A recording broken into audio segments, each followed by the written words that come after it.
तर शेती नुकसानाचे पंचनामे करण्याचे आदेश दिले आहेत असं अजित पवार यांनी सांगितलंय।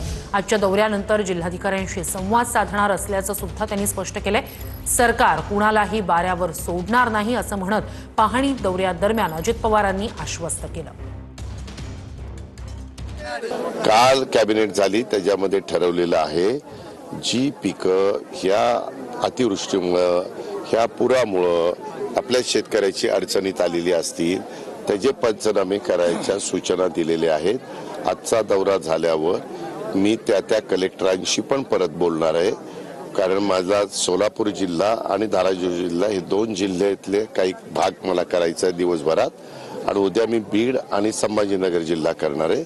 त्याच्यामुळं ह्या प्रकारे निवेदन पण आलेली आहेत। बाकीचे पण काही माझे सहकारी अधिकारी बरोबर आहेत, आम्ही त्याच्यातनं मार्ग काढतो।